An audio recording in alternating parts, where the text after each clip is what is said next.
Support comes from the Missouri Forest Products Association.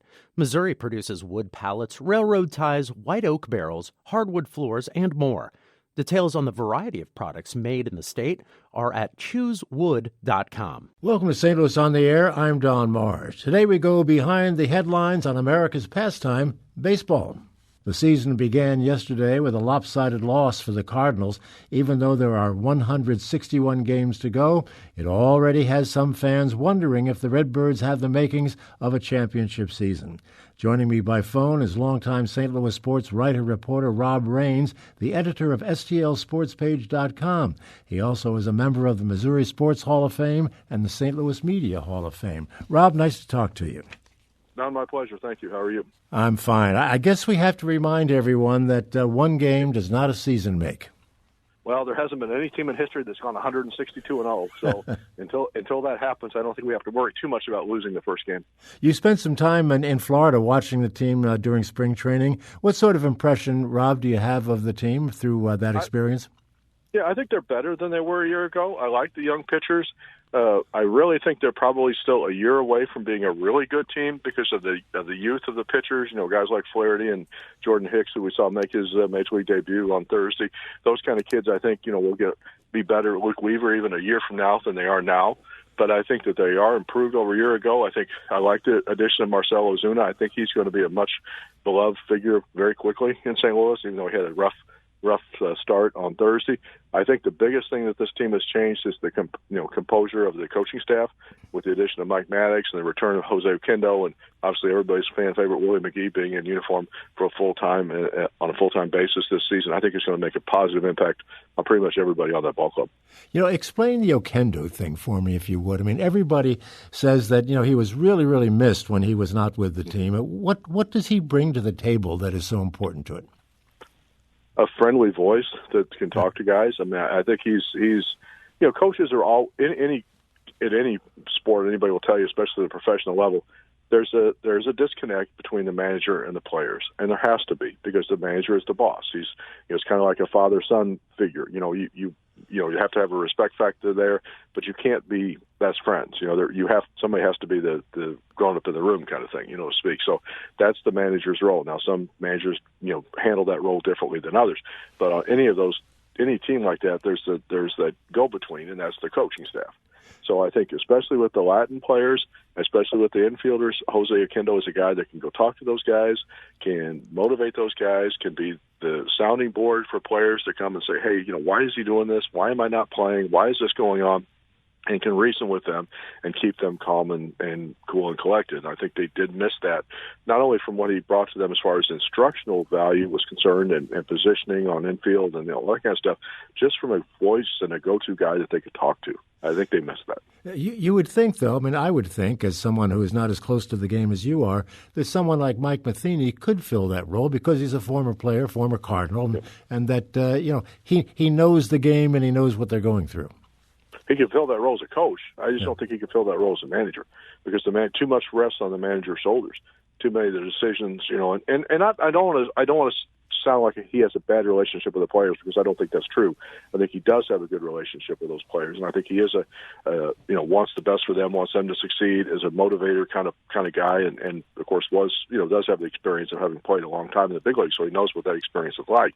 But I just think that his role is different as a manager than the roles of being a coach, and that player-coach relationship can be stronger than a player-manager relationship. What are the big question marks for the Cardinals this season? Well, I think they addressed the biggest one yesterday. If all the reports are true that they've signed Greg Holland, that he has not officially been announced as having signed yet. The deal was pending a physical, and that physical was supposed to have been taking place either last night or today, but we have not got the official word yet as we're talking this morning that he has signed. But if that's true, a one-year deal, then he becomes the team's closer, which I think was their biggest need. I mean, you look at he had 41 saves last year for Colorado, and of the 8 guys who were in the Cardinal bullpen yesterday on opening day, their combined career totals were 37. One season of Greg Holland more than the careers of all those other guys. Now, part of that's skewed a little bit by the fact that Luke Gregerson is on the disabled list, but still, he's going to be the guy that they need to go to in the ninth inning. He's had great success in that role. So if that's going to make everybody in the bullpen's roles a little bit different, which I think is probably a good thing. So it's going to take him a week or two to get up to speed because he was just signed. He wasn't in spring training, even though he was throwing. So I'm not sure exactly when you're going to see him active and in a Cardinal uniform, but it'll be sometime in the next couple of weeks. How old is he? 32. 32. That's still relatively young. I was a little surprised to see it's only a one-year contract. Is that something you think that he would be insisting upon, or the Cardinals till they get a chance to look at him? I think it's a combination of the two. I think he wanted more than one when the free agency thing started this winter, but as we saw with multiple free agents, Lance Lynn included, the market just was not there for big contracts for most of these guys. I mean, a few of them did get deals, but most of those guys did not get the deals that they wanted. So I think he had to settle for what his best offer was, and by taking a one-year deal, that will let him become a free agent again after next season. Cannot get a qualifying offer, which obviously affects teams making offers to him because they have to give up a draft pick to do that. So I think he's in the kind of the same boat as Lance Lynn was. He took the one-year deal simply because it was the best he could get at the time, and then he's hoping to get a better deal, whether he pitches well enough that the Cardinals then try to sign him to a 3 or 4 year deal, or go forward from that. The Cardinals traditionally do not spend a ton of money or long-term contracts on their closer, so we'll see if that changes. Well, they're going to pay him, if the reports are true, $14 million for a year. Yeah, but just for 1 year. That's not that from a closer standpoint. For a 1 year contract, that's not a bad deal. No, not a bad deal. Wouldn't you love to see what the paycheck they get paid every couple of weeks? I think one of those paychecks. I saw one time for Ozzie Smith when I was a beat reporter back in the 30 years ago, and Ozzie at the time was the highest paid player on the Cardinals. And after taxes and all that kind of stuff, it was well into the six figures for a 2 week period. Oh, wow.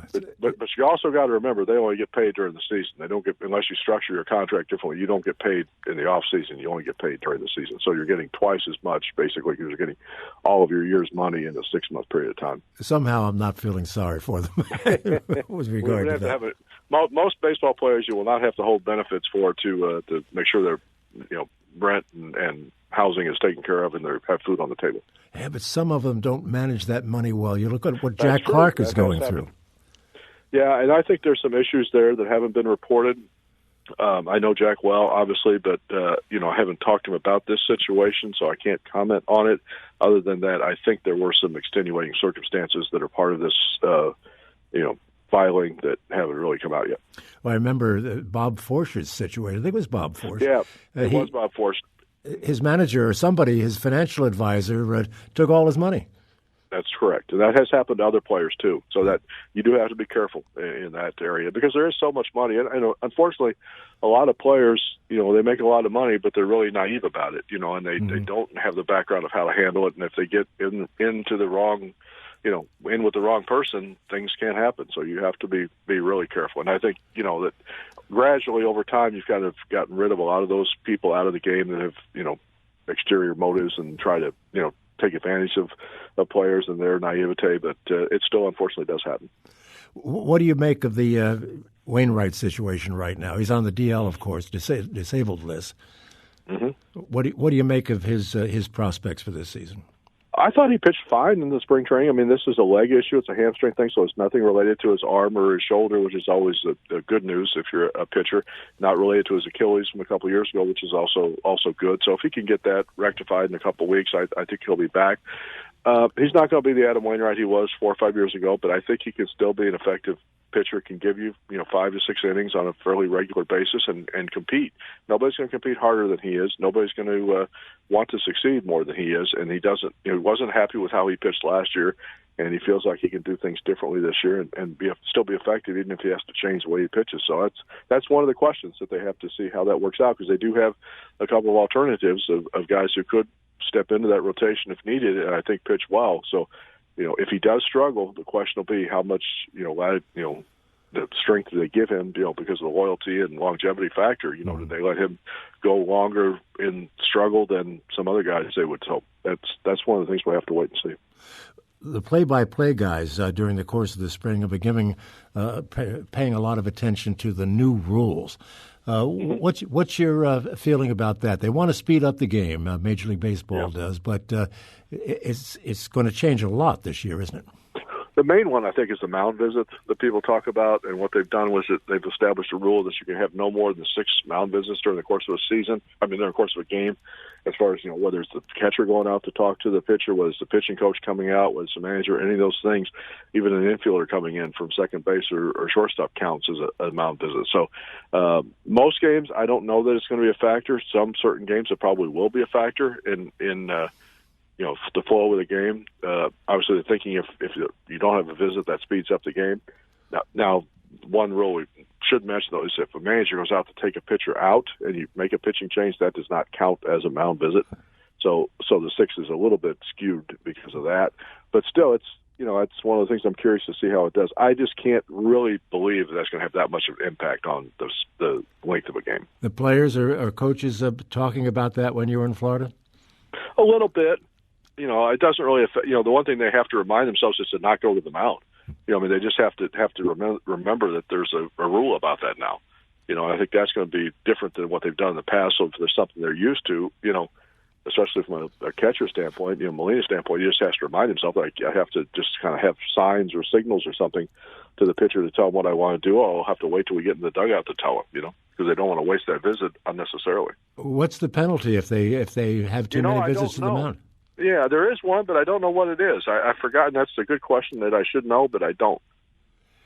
What will you be looking for? What telltale signs will you be looking for early in the season, Rob, to get some indication of how well this team might do? I'm curious how Tommy Pham's going to play. He had issues with his eyesight in the past, throughout his career. Last year he had some contacts that worked for him, that he saw the ball well on most occasions, had a great season. Obviously, he did not play well this spring. He did have some eyesight issues. He lost one of the contact lenses right before the start of spring training. Has been working to get that fixed. Didn't play well yesterday at the opener. So I think that's not to say that how Tommy Pham goes, the Cardinals are going to go, but I think they need him to play well. And so that's good. And when he has the questions that he's had in the past, obviously he was upset this spring when they renewed his contract and didn't give him a long-term deal. So he's playing with a chip on his shoulder. He said he's betting on himself. He's from Las Vegas. So he wants to go out there and prove that he can repeat the success he had last year, or even exceed that performance. So I'm curious to watch him play.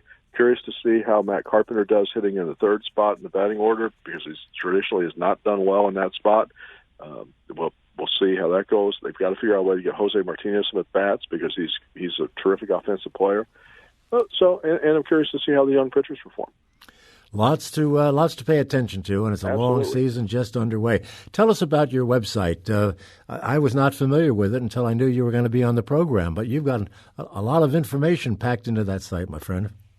Yeah, we've been doing it about 6 years now. STLSportsPage.com is the site. We do full coverage of all the Cardinals games, all the Blues games, some of the other college and local news as well, going on, whatever's going on at the moment. So, just trying to pretty much do what we would do as if we were running a newspaper, just as far as coverage of the sporting world in St. Louis is concerned, and columns, features, game stories, all those kind of things. Yeah. Well, it's an interesting site. We'll put a link to it on our website at stlpublicradio.org so folks can give it a try. Appreciate that. Rob Raines on Raines. Twitter as well, at Rob Raines. Social media is the king these days, unfortunately. So that's have to get our word out that way.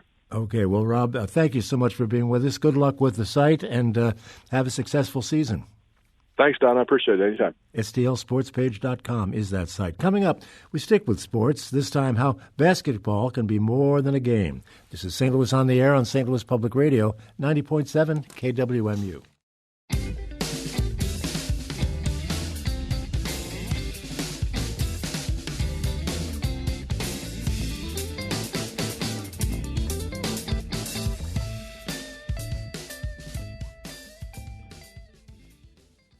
Support comes from the Missouri Forest Products Association, providing more than 41,000 jobs in the production of wood pallets, railroad ties, white oak barrels, hardwood floors, and more. Details at choosewood.com.